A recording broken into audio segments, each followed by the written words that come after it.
میری اتنی سی گھر والوں سے التجا ہے کہ میرا ادھار دے دینا تاکہ عذاب کچھ کم ہو سکے۔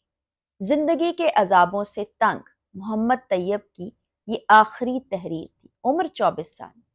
جیب سے یہ پرچہ ملتا ہے۔ جس حالت میں طیب ملتا ہے ہر کوئی غمزدہ ہے، پریشان ہے، افسوس کر رہا ہے، لیکن افسوس کہ یہ افسوس اس کے جانے کے بعد کیا جا رہا ہے۔ اس کے جانے کے بعد اس کے حالات پر بات کی جا رہی ہے، اب جاننے کی کوشش کی جا رہی ہے کہ اس کے ساتھ کیا گزرا ہوگا۔ یہ جو تحریر ملی ہے اس وقت سوشل میڈیا پر ہر کوئی اس پر بات کر رہا ہے۔ تحریر کے آخر میں یہ الفاظ درج ہیں جو کہ میں نے آپ کو پڑھ کر سنائے۔ اس سے پہلے کچھ لوگوں کے نام، کچھ کا پتہ، کچھ کی ریڑھی لگانے کی جگہ مینشن کی گئی ہے، اس کے سامنے وہ رقم لکھی گئی ہے جو کہ اس نوجوان نے ادا کرنی تھی، اور شرمندگی سے، تکلیف سے، قرض کے بوجھ سے اور زندگی کے عذابوں سے وہ تنگ آ چکا تھا۔ سٹیڈیم ہے سرگودا کا سپورٹ سٹیڈیم، جہاں پر امدادی ٹیمیں پہنچتی ہیں۔ یہ گھاس پر لیٹا ہوتا ہے۔ جب اس کے قریب جایا جاتا ہے دیکھتے ہیں کہ اس کی سانسیں تھم چکی ہیں، یہ زندگی سے ہار چکا ہے۔ اس کی جیب سے یہ پرچہ ملتا ہے جس میں اس نے التجا کی ہوتی ہے اپنے گھر والوں سے کہ یہ لوگ ہیں جن کا ادھار واپس کرنا ہے، ان کا ادھار دے دیا جائے۔ اس نے یہ بات اپنی زندگی میں کرنے کی ہمت نہیں کی، یا اگر کی تو کسی نے اس کو سنا نہیں۔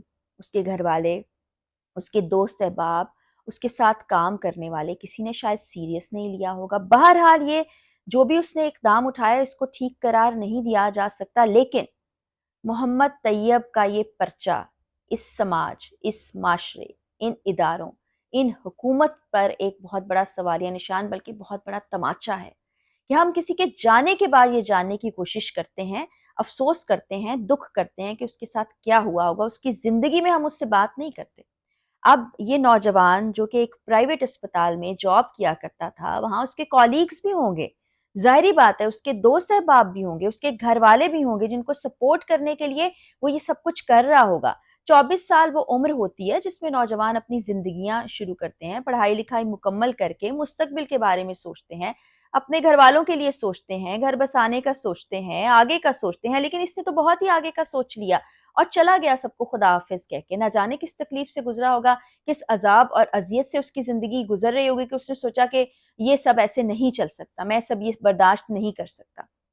اور یہ واقعہ سامنے آیا ہے، یہ تحریر سامنے آئی ہے، یہ بھی میں آپ کو پڑھ کر سناؤں گی، سب کچھ آپ سے شیئر کرنے جاؤں گی۔ یہ تحصیل سلاں والی چک نمبر 135 سے تعلق رکھنے والا نوجوان تھا، جس کے بارے میں آپ سب جان ہی چکے ہیں۔ اس کی سائیڈ ونڈو میں آپ تصویر بھی دیکھ رہے ہوں گے۔ ہر آنکھ اشک بار ہے، ہر دل غمزدہ ہے، ہر کوئی جاننا چاہتا ہے کہ یہ سب کیا ہو۔ یہ پہلا واقعہ نہیں ہے، میں اپنے چینل کے ذریعے بھی ایسے بہت سے واقعات آپ تک پہنچا چکی ہوں۔ اس سے کچھ عرصہ پہلے، کچھ ماہ بھی نہیں گزرے، جب وقاص کی ہم نے ویڈیو ریکارڈ کی تھی کہ کس طرح وہ چلا گیا۔ اس کے بعد ایک اور شخص میرے ذہن میں آ رہا ہے جس نے ایک ویڈیو ریکارڈ کی تھی، اپنے گھر والوں کے لیے پیغام دیا تھا، اور اس کے بعد پتہ چلا تھا کہ وہ رہا ہی نہیں اس جہان میں۔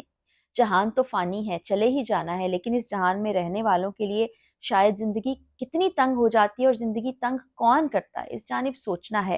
نوجوانوں کو نوکریاں نہیں ملتی، مل رہی ہیں تو تنخواہیں بہت کم ہیں، اور اتنی کم، اس پر بلز کا بوجھ، معاشرے میں زندہ رہنے کا بوجھ، بہت سے اخراجات بڑھتے چلے جا رہے ہیں، سمجھ نہیں آتا، اور پھر ایسے واقعات سامنے آتے ہیں۔ محمد طیب تو ایک ستارہ ہے جس کا سرگودا سے تعلق تھا۔ وہ تو شاید جانے کے بعد اپنے طور پر ان سب عذابوں سے چھٹکارا حاصل کر چکا ہو، لیکن اس کے گھر والوں پر کیا بیت رہی ہوگی۔ اب یہی قرض جو وہ کہہ رہا ہے میرے جانے کے بعد ادا کر دینا، شاید زندگی میں وہ کسی سے بات کرتا، یا شاید اس کی کوئی سن لیتا تو یہ ادھار واپس ہو چکا ہوتا، یا انہی لوگوں سے بات کر لیتا، ان سے مہلت لے لیتا کہ میں وقت آنے پر آپ کی یہ سب چیزیں لوٹا دوں گا۔ نہ جانے کیا اس کے پیچھے وجوہات رہی ہوں گی، کیونکہ ابھی تک کوئی اس کے گھر سے سامنے نہیں آیا، کسی نے بات نہیں کی، کسی نے کچھ بتایا نہیں ہے۔ اس طرح کی ہم بہت سی چیزیں دیکھتے ہیں، یہ ہماری زندگیوں میں ہو رہا ہے، ہماری سوسائٹی میں ہو رہا ہے، ہمارے ارد گرد ہو رہا ہے، لیکن کوئی دھیان نہیں دیتا ہے۔ آپ اپنے گھر میں رہنے والے لوگوں کے حالات سے، ان کے حال سے، ان کی دل کی باتوں سے ناواقف ہے۔ اتنی دوری کیوں ہے؟ پھر جب بات کہیں گے تو پھر بعض اوقات لوگ برا مان جاتے ہیں۔ یہ کتنے اچنبے کی بات ہے. دوست ناواقف ہوں یہ اور تکلیف کی بات ہے، کیونکہ بہت سی باتیں جو آپ اپنے گھر والوں سے، ماں باپ سے، بہن بھائیوں سے، یا شاید بعض اوقات اپنے شریک حیات سے نہیں کہہ پاتے، بہت سی چیزیں آڑے آتی ہیں، آپ نے انا کا ایک خول چڑھا رکھا ہوتا ہے، لیکن آپ اپنے دوست احباب سے تو کہہ لیتے ہیں، اور کڑے وقت میں دوست احباب ہی ساتھ دیتے ہیں، کام آتے ہیں. جس اسپتال میں وہ کام کر رہا تھا شاید وہاں کسی سے بات کر لیتا تو یہ سب سامنے نہ آتا. بہرحال بہت ہی تکلیف دہ واقعہ ہے. ایک نوجوان شخص ایسے چلا گیا. دکھ تو سب کو ہے، لیکن اس کا مداوع کیسے ہوگا؟ مداوع تو ممکن ہی نہیں ہے اس نوجوان کی صورت میں، لیکن ہم باقیوں کو تو بچا سکتے ہیں، ان کی تو بات سن سکتے ہیں. تو میری گھر والوں سے التجا ہے کہ اپنے بچوں کو اکیلا مت چھوڑیں. اب یہ ساری تفصیل میں آپ سے شیئر کرنے جا رہی ہوں. سب سے پہلے بچے نے لکھ رکھا ہے بابو بھائی NB 135 1,25,000 روپے. یہ تفصیل درج کی ہے اس نے کہ جو لوگوں کے اس کو پیسے دینے تھے. پھر یہ حبیب یا حسیب صاحب لکھا ہوا ہے، اس کے آگے ہسپتال لکھا ہوا ہے، 80,000 روپے لکھا ہوا ہے.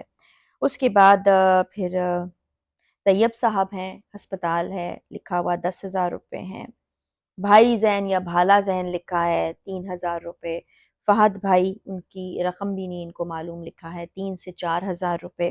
اس کے بعد وقاص بھائی کینٹین والے ہسپتال میں اور باہر والی کینٹین پر ٹوٹل 5-6 ہزار روپے. یا شاید اس بچے کے پاس اتنی رقم بھی موجود نہیں ہوتی تھی کہ کینٹین سے کچھ کھانا پینا وہ کھا لے، تو ان کی رقم بھی لکھ رکھی ہے. اور سب سے آخر میں اپنی جو دل توڑ دینے والی تحریر ہے، اس سے پہلے چاچو شفقت موٹر سائیکل 25,000 روپے. یہ وہ تحریر ہے جو اس نے اپنے جانے سے پہلے لکھی ہے. نہ جانے کتنے دن سے لکھ رہا ہوگا، نہ جانے کتنے دن سے سوچ رہا ہوگا، کیا کیا اس پر گزری ہوگی، کیا خیالات آتے ہوں گے، کیا کچھ ہوا ہوگا کہ وہ یہاں پر آیا. اور بتایا یہ جا رہا ہے ابتدائی طور پر کہ اس نے اپنے آپ کو کوئی انجیکشن لگایا، اور جس کے بعد وہ زمین پر اسی طرح لیٹا ہوا تھا اور لیٹا ہوا ہی پایا گیا. اب یہ بہت ہی دکھ اور تکلیف کی بات ہے کہ نوجوان بھی اتنے کٹ کے رہ گئے ہیں کہ کسی سے بات نہیں کرتے، کسی کو کچھ کہتے نہیں ہیں، کبھی خاموش ہو جاتے ہیں، کبھی انگزائٹی، ڈپریشن، اس طرح کی بیماریوں کا شکار ہو جاتے ہیں. کہیں پر کوئی تحریر سامنے آ جاتی ہے، پھر ہم بات کرتے ہیں. لیکن ان تمام معاملات کو جڑ سے ختم کرنا چاہیے. اس سلسلے میں اب حکومت کو کیا کرنا چاہیے؟ حکومت کو سوچنا چاہیے. ایک تو ہر طرف اندھیر نگری مچی ہوئی ہے کہ ہر روز کبھی کہیں پر کچھ ہو رہا ہے، کبھی کہیں پر کچھ ہو رہا ہے، کبھی خواتین کے ساتھ ہو رہا ہے، کبھی بچوں کے ساتھ ہو رہا ہے، کبھی کچھ ہو رہا ہے، گھروں کے اندر ہو رہا ہے. تو یہ جو ایک فرسٹریشن ہے، یہ جو ایک ڈپریشن کی فضا ہے، یہ جو انگزائٹی ہے، یہ حالات و واقعات سے بھی ہوتی ہے جو کہ معاشرے کے ہو چکے ہیں. کہ تعلیم آپ حاصل کر رہے ہیں، آگے آپ جاب لیس گھوم رہے ہیں، پھر گھر والے بھی آپ سے پریشان آ جاتے ہیں، تنگ آ جاتے ہیں. وہ نہیں سوچتے کہ آپ ایسے کیسے کر رہے ہیں. پھر ظاہر ہے آپ ادھار مانگنے جاتے ہیں تو لوگ ادھار دیتے دیتے تنگ آ جاتے ہیں. اور کہاں تک کوئی کرے، کیونکہ ہر کوئی اپنی زندگی میں بہت مشکل اور تکلیف سے گزر رہا ہے. تو اس کے لیے کوئی حل ہونا چاہیے. زیادہ نوکریاں ہونی چاہیے نوجوانوں کے لیے، کوئی فنڈز کریٹ کر دیے جانے چاہیے. ہم فلاحی ریاست کی بات کرتے ہیں تو فلاحی ریاست آج سے کئی ہزار سال پہلے ہمارے پیارے نبی حضور پاک صلی اللہ علیہ وآلہ وسلم نے تشکیل دی تھی، جہاں پر ایک دوسروں کا خیال رکھا جاتا تھا. اگر حکومت نہیں کر رہی تو سوسائٹی کو ہی مل کر کچھ ایسے فنڈز کا اہتمام کر لینا چاہیے کہ جہاں جس کو کوئی ضرورت ہو اس کو فنڈز دیے جائیں اور یہ تمام معاملہ ختم ہو جائے. یہ ہماری سوسائٹی میں، ہمارے معاشرے میں جو کچھ ہو رہا ہے بہت ہی بھیانک ہو رہا ہے.